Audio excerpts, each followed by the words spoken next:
Welcome back to today's video. We're going to talk about large-scale permaculture projects, big citywide food forests, and permaculture in politics. On my property, I started planting a food forest maybe about 6 years ago, and it was the best thing that I ever did. On a bigger scale, we need to change entire communities. A big way that we can do that is by installing permaculture food forests all throughout the city. One of the things that got me really interested in permaculture is the whole changing the world thing. And I think if we were just growing our own food in our own backyards, and that's all we do, that's as far as we take permaculture, we're really limiting our ability to influence change. When we don't do things like tilling the soil, when we allow leaves to drop, fall, and decompose and mulch the ground, and we allow nature to continue its succession path, it ends up at a forest. Okay, and why this is really important is that a food forest ecosystem is naturally and inherently low work. So in today's video, we're going to show some of these large-scale permaculture projects. We really need to get people involved in the political system to get access to create these amazing projects. You need access to land and access to capital to install it. Once it's installed and up and running, it'll pay for itself with food security, surplus, and stability. However, it does take money to get going. It's really important that we get people in politics to push these projects forward. But first, we're going to show some projects. We're also going to show what a food forest is, and there's no better person to ask than Geoff Lawton.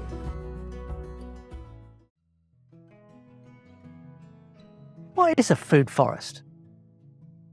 Well, we're all quite familiar with forests and forests as an ecosystem with great diversity of plants, animals, and fungi all harmonizing together and interreacting in many niches and layers designed by nature, maintained as a system in perfect balance. We can model that system with productive species so that we can produce food in the most sustainable way with the minimum amount of input for the maximum amount of output anywhere in the world. That's a food forest system that we can actually design and work with in long-term and permanent situations. There are no systems that produce as much per square meter for the smallest amount of inputs. This is a system that is proven. Even in urban agriculture, we can solve all the world's problems in our food forest gardens and supply all our needs without causing any damage whatsoever. In fact, we, humanity, can be the most beneficial element on this planet.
So this fruit tree, as you can see, is on a mound. Like, why did you plant it on a mound? Planted it on a mound because, see this is the clay that we have for our soil. And if you dig it, it ends up with a big nasty clump. This was agricultural land, and it was really tilled, all the nutrients were taken out, and so it's really hard now. And the water just sits on it in the spring. And fruit trees don't like to be waterlogged.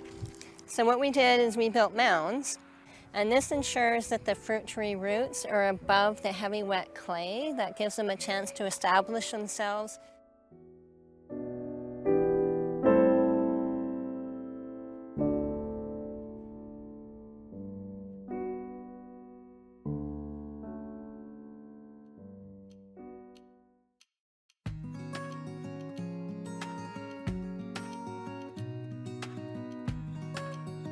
If you do nothing to a piece of land in temperate climates, it will become a forest. The forces of nature are actively moving the land towards a balanced, sustainable, and resilient ecosystem. This is called succession. In southwest England, an unusual forest is growing. Nut trees, fruit trees, shrubs, and perennial vegetables are planted in a way that mimics a natural woodland. This forest garden is the life's work of Martin Crawford, an unconventional gardener who grows 500 edible plants with just a few hours of maintenance per month. What we think of as normal in terms of food production is actually not normal at all. Annual plants are very rare in nature, and yet most of our agricultural fields are full of annual plants. It's not normal.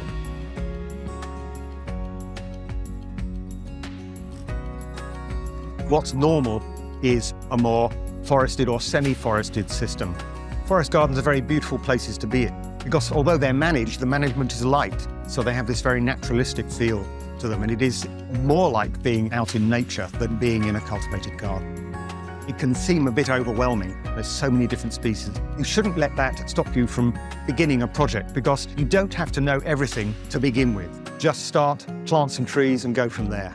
By having a very diverse system, whatever happens to the weather, most of your crops will probably do fine.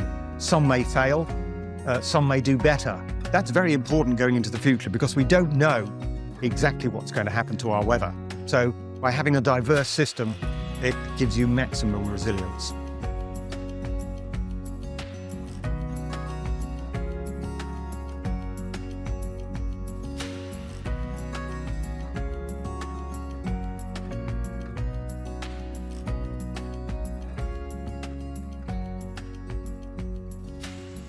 These large-scale permaculture projects are so important for us to put a focus and commit to doing. And they're not as hard as you might think. They're just a little bit of work and dedication. If I can transform my land into a giant food forest as one person, imagine what a community can do. And imagine what we can do if we can engage government. That's why it's so important to get permaculture into politics so that we can get access to some of those large funds, access to land, to do really big and great things. Now I'm going to head over and talk to Chris Blick, who is running for council of a small township close to me. And if this sounds like a great idea for your own community and you want to champion a project like this, consider getting involved and maybe you can drive change for your own community. Let's go talk to Chris.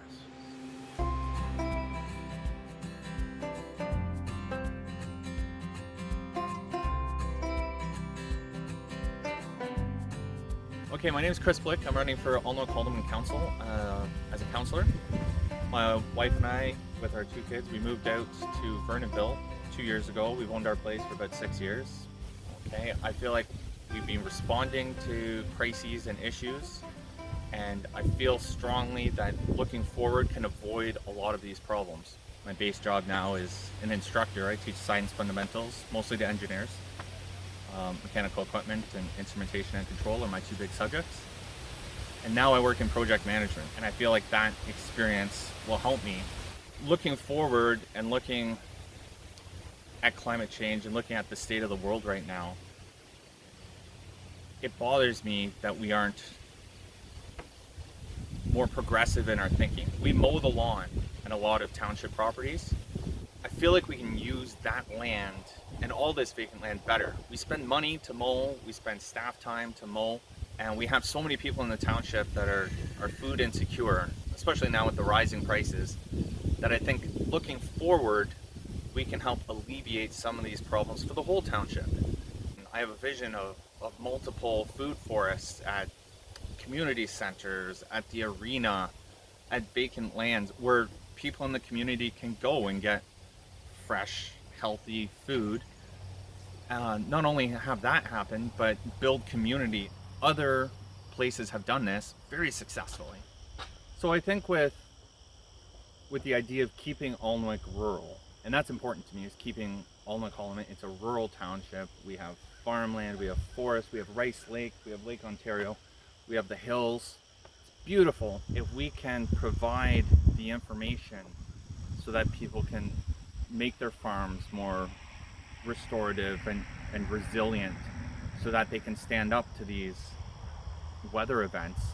And I think that benefits the farmer, I think that benefits the community where farmers growing food for, and I think that benefits the land and the environment. I know that benefits the land and the environment. I think that we need to support our farmers. To do that, I can picture incentivizing farmers to swap over to more regenerative farming practices. I think that the township can play a role there with decreasing tax rates while you're making the switch, because it's not fair to ask farmers to absorb all the cost of making changes for benefit for society. You've got to kind of, it's like you're a drug addict. You got to like wean your land off of all the fertilizers and stuff. If you just go from bare soil tilled, monocultures of corn, and then you say, okay, I'm going to be a regenerative ag guy now. You're not going to grow it. Like everyone's going to die. Yeah. There's nothing in the ground. It's dead. Yeah, it's all dead.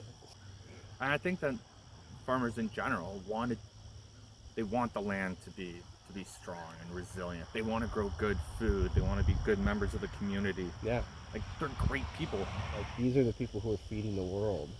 So, like, we should treat them with a little bit of respect, right? And they're, like you said, they're doing their best. They're trying to feed everybody. Mm-hmm. They're trying to do that while keeping their family afloat.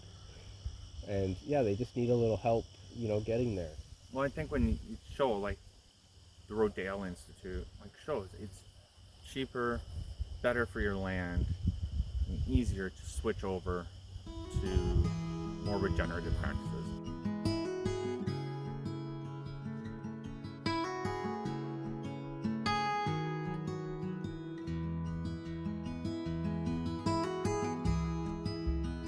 We're literally changing the way food is produced around the world, and we're doing that by putting hard science to this idea of organic agriculture. In the last 50 to 70 years, the adoption of chemical, conventional agricultural approach has depleted and degraded our soils. It has caused chemicals to get into our food system, and quite honestly, it's made us sick. We'd like to say that our research is a catalyst for change. We have 3 research priorities: expanding regenerative organic agriculture, reducing the impacts of climate change, and solving food insecurity by growing healthier food. We need more organic farmers. We need them to be successful. And here at the Rodale Institute, we are training the next generation of farmers. Students learn a variety of skills while they're here at the farm. They can learn about livestock management. They can learn about vegetable production, apiary management, and how to run the business of a farm.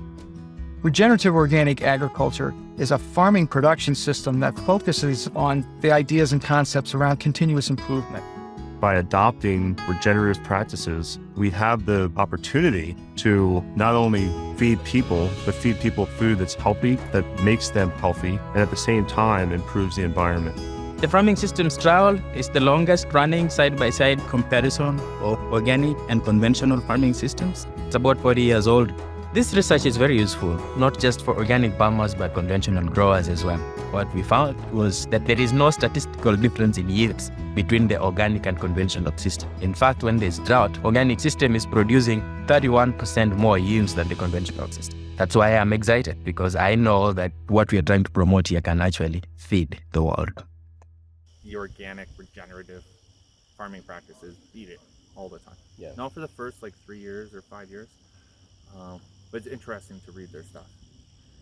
I think making that information available to people, because if you don't know where to look, you don't know where to look. If you've never even heard of the Rodale Institute, Yeah, or right? Like, the Savannah Institute. You've got guys like Mark Shepard.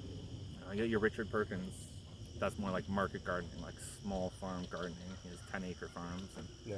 he gives you charts and like very detailed on how to do it. And he talks And about there's the Canadian succession. examples doing that too, right? Like there's J.M. Fortier. I don't know if you've heard of him. Yeah, JM for? Yeah. He's He's out in Quebec, right? Yeah. He wrote The Market Gardener. Yeah, exactly. Yeah. That was my very first book. Right. It was my very first permaculture book. My dad bought it for me. Nice. I'm like, this guy's crazy. Yeah. I don't think that anymore. Yeah. So, and you got Stefan Subkowiak, south of Montreal, Casaville. We have people here in Canada that do this type of thing. And for new people starting out, like new people that started by a small farm, and they're like, how do we make this profitable? How do we grow this? How do we integrate this into the community and increase the biodiversity, make the environment better, grow great food, still make a decent living, and have a great place for my family to grow up? Increase, like, don't decrease the water table, increase the water table under your farm. There's all these benefits, and I get really excited about it, actually. Yeah. I get really excited about it. And I'm not talking like a big, giant library. I'm talking like a room in the library, or a room in the town hall, or a room in the arena. You know, a place with some computers, some business books for like small business and business management. In a place where you can have like speakers come in and talk as part of the reference library. I think that another good idea would be like a seed bank, where members of the community could save seed from their plants, and not only increase diversity in the type of vegetables, but the different varieties of vegetables. If I save mine and someone else saves theirs, and we can go and we can have this bank or a seed swap or something like that, things that build community, build the environment. I think that there's a lot of capital here, human capital, natural capital. There's the beauty here. Natural capital. Like, look. You know, like, it's very beautiful. I have a beaver in my side yard. I have my own ideas. I'm willing to listen to everyone else's ideas. I think that it's important to have the type of community here that helps each other, that works with each other for the betterment of the community itself.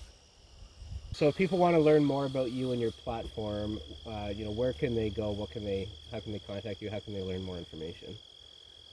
My email is on the Illinois Calderman website. It's chrisblick@hotmail.com. You can email me directly. My number is 905-426-6389. By all means, give me a call, text. I respond to everyone. I also have a website with more information about me and my platform and my vision for Alnwick in the future. That's chrisblickforcouncil.ca. And I have a Facebook page at chris.blick.for.council, where you can also find out more information. The election, we can start voting on October 11th. It's all done by internet or telephone. So you can start voting on October 11th. I have that information up on my website as well. And that runs through October 24th, which is the last day of voting. If you need more information on where to vote, how to vote, let me know. I can get that information out to you. I think that I would do a good job for you. I think I would do a good job for the township, and I would love the opportunity to show you that. And I would even say, if you like the things that Chris is talking about, but you're not actually local to us, hop over to his Facebook page or his website and just drop a line saying that you approve of what he's doing, and that, you're not local, but you've heard about him and you're excited for someone like him running in office. I think stuff like that could go a good way to getting sustainability into politics. Awesome. I love that idea.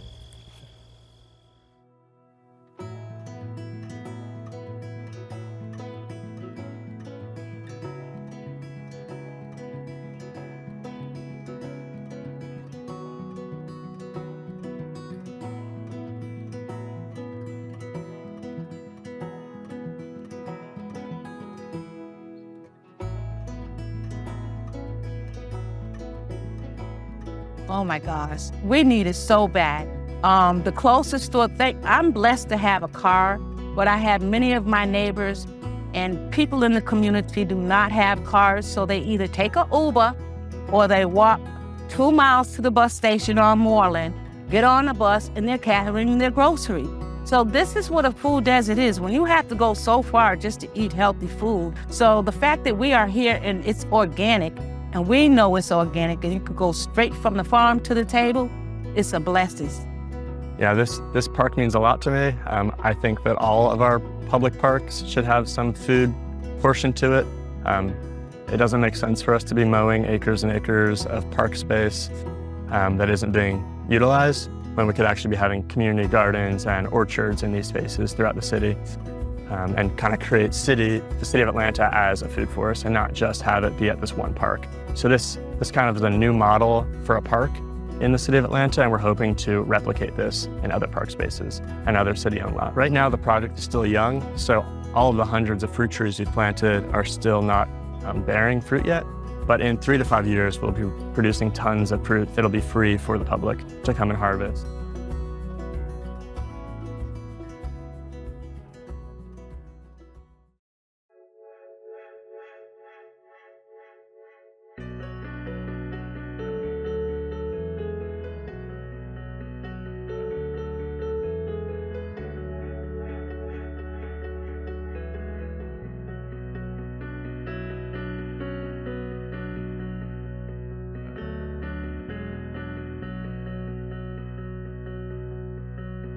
Siénteme, no estoy tan lejos como parece. Te miro de frente, pero nada, tú no entiendes cómo me cuesta poder detenerte. Tú no me quieres mirar.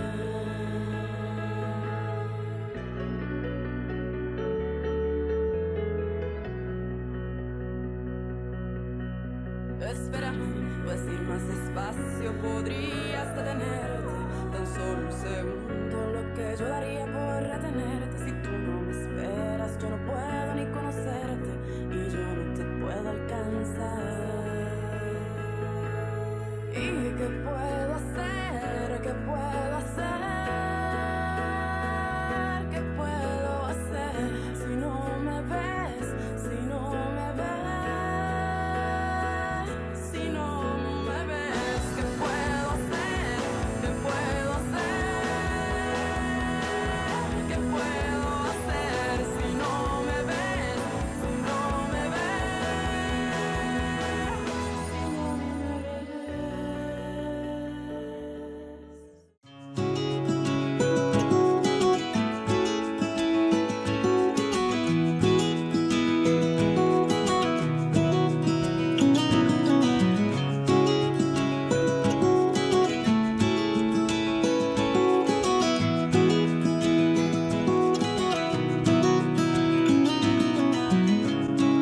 I've become addicted. I love it here. This project is us taking ownership of our commons, that this is public space and it's owned by all of it. It's amazing. Just this idea inspires so many people, and they gather around it and bring their energy to the table. It's really powerful. The project started in a permaculture design course. We created this 13-acre design for this whole area on the western slope. And the most useful tool that we came out of that class was this physical map that we had drawn. And we used that map to show the community for the first time what a food forest could be and what a community garden could be here actually on this land. We had expected maybe 30 people to come, and 60 to 70 people came.